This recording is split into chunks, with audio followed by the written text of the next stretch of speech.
कोई भी सपना साकार करने के लिए सबसे जरूरी है सही कोच का होना। चुनिए एजुकेशन राइज को और करे अपने सपना साकार। Download the app now. नमस्कार। आज के इस क्लास में हम सेकंड टेस्ट यानी जो द्वितीय परख होने जा रहे हैं 10 तारीख से 10 अक्टूबर से क्लास 12 के लिए। तो इसमें हम पॉलिटिकल साइंस का पेपर देखेंगे, इम्पोर्टेंट क्वेश्चन आंसर्स देखेंगे। हम इसमें रिक्त स्थान वाले प्रश्न भी देखेंगे, अति लघुतरात्मक प्रश्न उत्तर भी देखेंगे और लघुतरात्मक प्रश्न उत्तर भी देखेंगे।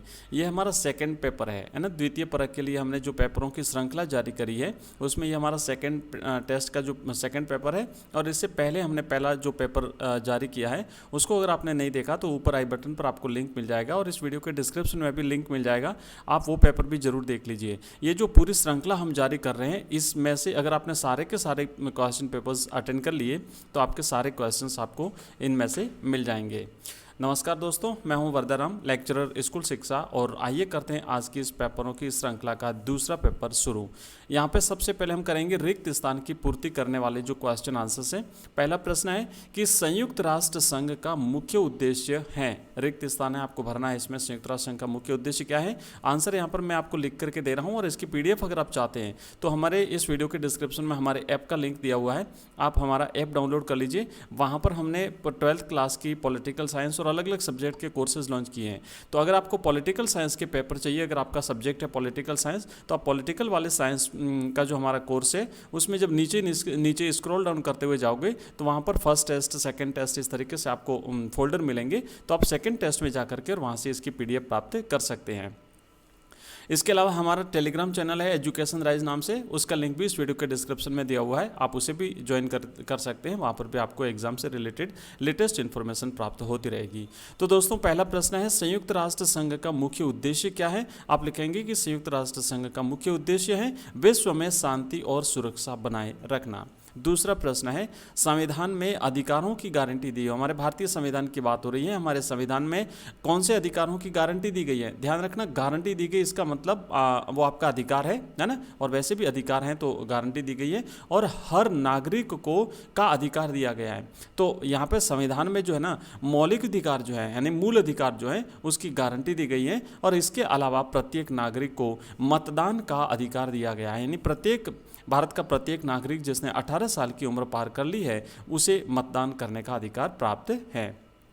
नेक्स्ट प्रश्न है तीसरा, दलित पैंथर्स नामक संगठन का निर्माण कब हुआ था? सन आपको लिखना है, कहाँ पे हुआ था और कब हुआ था। तो स्थान आपको लिखना है और सन आपको लिखना है। तो आप लिखेंगे कि दलित पैंथर्स नामक संगठन का निर्माण महाराष्ट्र में, है ना, महाराष्ट्र में हुआ था और 1972 में हुआ था। याद रखिएगा, महाराष्ट्र में 1972 में जो है वो दलित पैंथर्स नामक संगठन का की स्थापना निर्माण हुआ था।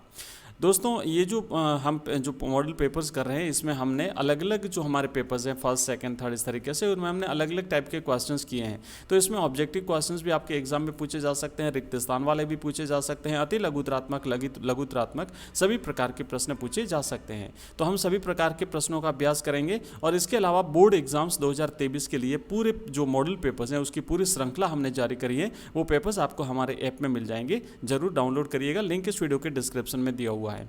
नेक्स्ट है बहुजन समाज पार्टी यानी बसपा के नाम से जो जानी जाती है ना, बसपा यानी बहुजन समाज पार्टी के संस्थापक कौन थे?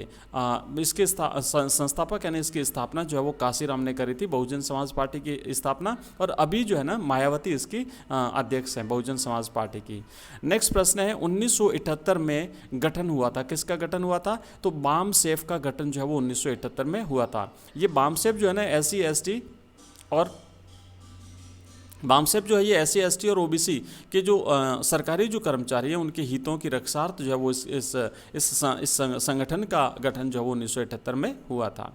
नेक्स्ट आगे बढ़ते हैं और अगला जो हमारा क्वेश्चन है वो है बाबरी मस्जिद का विवादित ढांचा। बाबरी मस्जिद का विवादित ढांचा जब गिराया गया था उस समय केंद्र में किस राजनीतिक दल की सरकार थी? तो दोस्तों, उस समय केंद्र में, सेंटर में कांग्रेस दल की सरकार थी। इसका सही जवाब लिखना आपको, केंद्र में कांग्रेस की सरकार थी।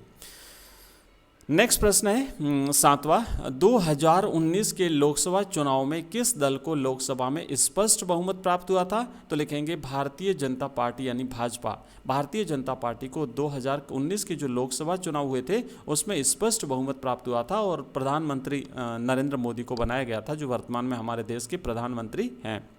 नेक्स्ट प्रश्न है आठवां प्रश्न है, बर्लिन की दीवार किसका प्रतीक थी? आपको पता होगा जब एक तरफ सोवियत संघ और दूसरी तरफ अमेरिका, पूंजीवादी राष्ट्र अमेरिका, दोनों के बीच में जब शीत युद्ध चल रहा था, तो शीत युद्ध के दौरान की एक महत्वपूर्ण घटना है बर्लिन की दीवार, जो कि जर्मनी, पूर्वी जर्मनी और पश्चिमी जर्मनी के बीच में खींची गई थी और ये तकरीबन 150 किलोमीटर लंबी थी और 28 सालों तक ये दीवार बनी हुई थी। पश्चिमी जर्मनी जो कि अमेरिका की समर्थक थी और पूर्वी जर्मनी जो कि सोवियत संघ की समर्थक थी। तो ये जो दीवार थी इसे बर्लिन की दीवार के नाम से जाना जाता है और बर्लिन की दीवार पूंजीवादी दुनिया और समाजवादी दुनिया के विभाजन का प्रतीक थी और एक प्रकार से शीत युद्ध के चरमोत्कर्ष बिंदुओं में एक मानी जाती है।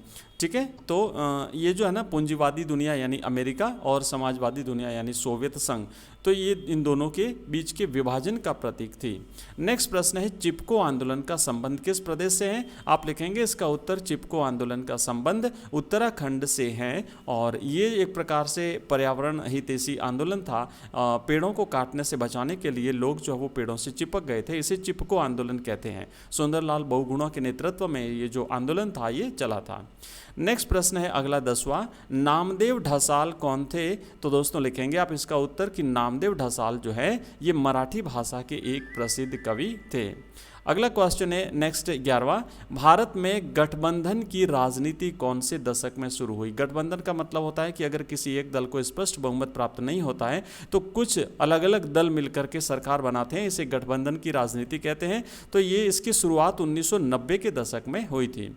अगला प्रश्न है, मंडल आयोग की सिफारिशों को कब लागू किया गया था? तो इसका उत्तर लिखना है आपको, सन 1990 में मंडल आयोग की सिफारिशों को लागू किया गया था। मंडल आयोग जो है ना ये रिजर्वेशन से ओबीसी जो कैटेगरीज थी उसको रिजर्वेशन से संबंधित था मंडल आयोग। इसको हम नेक्स्ट जो जब हम चैप्टर पढ़ते हैं उसमें हम इसके बारे में हम कंप्लीट पढ़ चुके हैं और आगे भी जब हम चैप्टर्स पढ़ेंगे उसमें एक बार फिर से इसे पढ़ेंगे।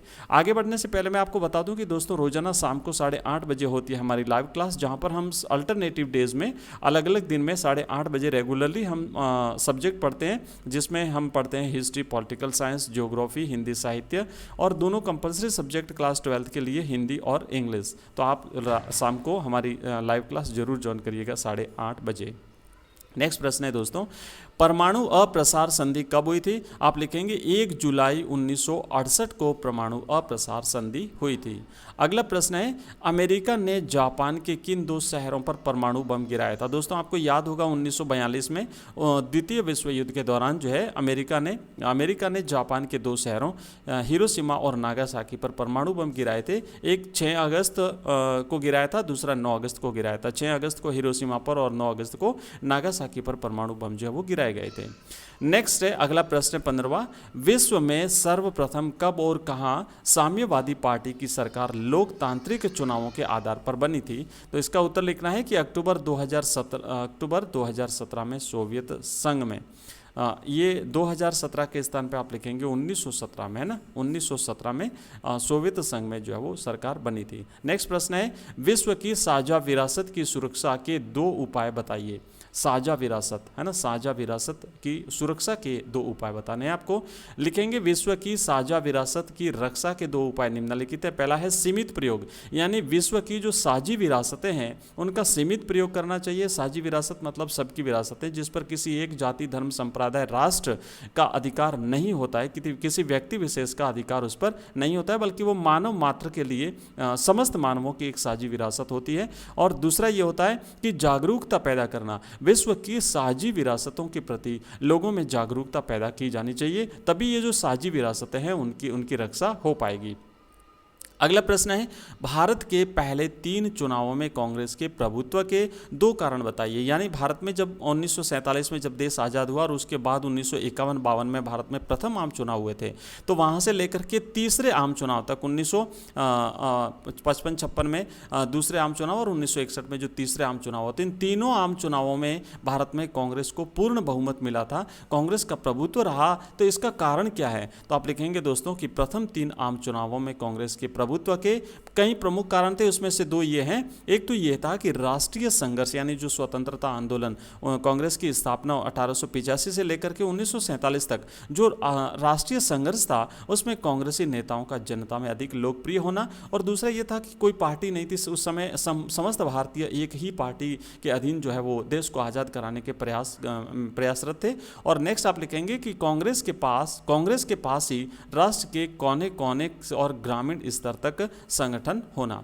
तो ये कारण थे कि भारत में शुरुआती जो भी इलेक्शंस हुए उसमें कांग्रेस पार्टी को पूर्ण बहुमत मिला था, कांग्रेस पार्टी का प्रभुत्व रहा था। तो दोस्तों ये हमने सेकंड हमारा पेपर है और नेक्स्ट ही हम एक और पेपर लेकर के, एक और क्या कई सारे पेपर्स लेकर के हम आएंगे। इसके अलावा जो बाकी सब्जेक्ट हैं वो उनके भी पेपर्स आपको मिलेंगे। अगर आपको वीडियो पसंद आया तो दोस्तों चैनल को सब्सक्राइब जरूर करिएगा, अपने दोस्तों के साथ इसे शेयर करिए। मिलते हैं नेक्स्ट वीडियो में, तब तक के लिए bye, thank you very much.